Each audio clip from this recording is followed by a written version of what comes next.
RT admission 2026-27 संपूर्ण पालकवर्ग वाट बघत आहे.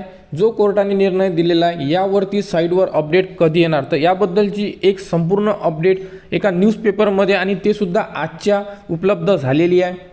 तर यामध्ये RTने संपूर्ण पालकवर्गांना काय सांगितलेलं आहे की जो RTचा नियम आहे त्या नियमामध्ये अंतराची अट ही रद्द करण्यात आलेली आहे, कारण की अंतराची अट लावता येत नाही अशाबद्दल कोर्टाने सांगितलेलं आहे. तर बघू शकता शाळांमध्ये RT अंतर्गत प्रवेशासाठी अंतराची अट रद्द म्हणजे अट लावता येत नाही. तर यामध्ये नेमकी कोणती अपडेट दिली आपण बघू शकता.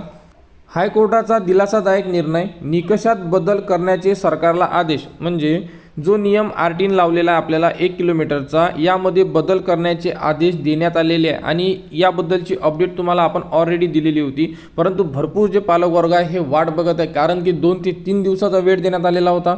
2 ते 3 दिवसाचा वेळ ऑलरेडी ओलांडून गेलेला आहे, तरीसुद्धा कोणत्याही प्रकारची अपडेट RT डिपार्टमेंट यांच्याकडून देण्यात आलेली नाही आहे. त्यामुळे आजचा जो एक न्यूजपेपर बघितला मी त्यामध्ये संपूर्ण अपडेट डिटेल्समध्ये देण्यात आलेली आहे. म्हणून हा व्हिडिओ त्याच पालकांसाठी बनवण्यात येतो आहे की जे संपूर्ण पालकवर्ग आपले व्हिडिओ बघून वाट बघत आहे की RTची नवीन प्रोसेस किंवा नवीन अपडेट ही कधीपर्यंत येणार.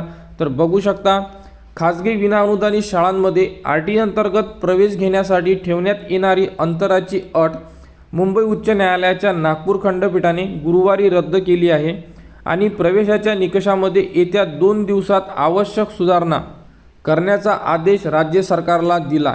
म्हणजे यामध्ये सुधारणा करा आणि परत साईडवर संपूर्ण अपडेट उपलब्ध करून द्या अशाबद्दलची माहिती शासनाला सांगण्यात आलेली आहे आणि शासन यावरती अपडेट देण्यासाठी थोडा वेळ करत आहे.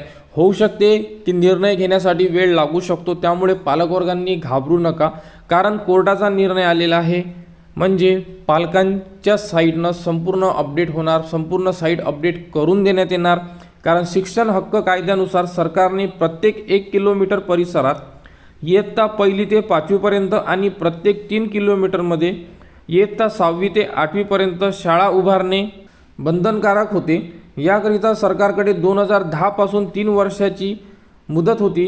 परंतु राज्यामध्ये आजही अनेक ठिकाणी कायद्यानुसार सरकारी शाळा नाहीत. तसेच अनेक ठिकाणी वंचित घटकातील विद्यार्थ्यांच्या घरापासून 1 किलोमीटर किंवा 3 किलोमीटर परिसरात विना अनुदानित शाळा उपलब्ध नाहीत. अशा परिस्थितीत शिक्षण हक्क कायद्याचा उद्देश साध्य करायचा असल्यास विना अनुदानित शाळांच्या बाबतीत अंतराची अट लागू केली जाऊ शकत नाही.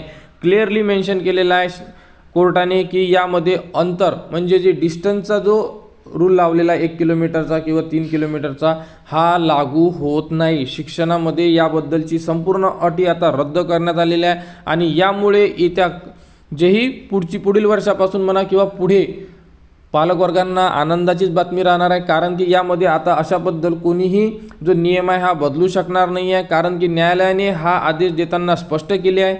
आणि यामध्ये जी सुनावणी झालेली आहे, आता सुनावणीनंतर फक्त वाट आहे ती म्हणजे की साईडवर संपूर्ण माहिती उपलब्ध करून देणे अशाबद्दलची संपूर्ण अपडेट आलेली आहे. आणि बघू शकता हा पेपर कधीचा आहे, तुम्ही सुद्धा डायरेक्टली पेपरसुद्धा बघू शकता की नागपूर मेनमध्ये दुसऱ्या पेजवर ही 13 तारखेची ही न्यूज आहे. म्हणजे पूर्ण न्यूज हे लेटेस्ट आहे, त्यामुळे तुम्ही सुद्धा न्यूज बघू शकता. आणि आजच्या पेपरची न्यूज आहे. तर पालकवर्गांना एकच विनंती आहे, वाट बघा, साईडवर अपडेट येणार म्हणजे येणारच. कारण की शासनाला कोर्टाकडून सांगण्यात आलेलं आहे, म्हणजे शासनाला संपूर्ण माहिती पालकांसमोर उपलब्ध करून द्यायचं काम पडणारच आहे. आणि यामध्ये फक्त एकच प्रॉब्लेम आहे की अपडेट येणार तर येणार कोणती, कारण याबद्दल आम्हीसुद्धा तुम्हाला 100% सांगू शकत नाही किंवा तुम्हाला कोणीच सांगू शकत नाही की साईडवर कोणती अपडेट येणार.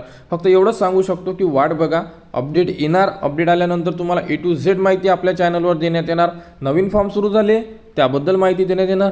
जर फॉर्म एडिटसाठी उपलब्ध करून दिले त्याबद्दलची सुद्धा माहिती देण्यात येणार की ते कसं करायचं. तर अपडेट आल्यानंतर माहिती देण्यात येणार. त्यासाठी चॅनलच्या कनेक्टमध्ये राहा, चॅनलला सबस्क्राईब करा व हा व्हिडिओ इतरांपर्यंत शेअर करा.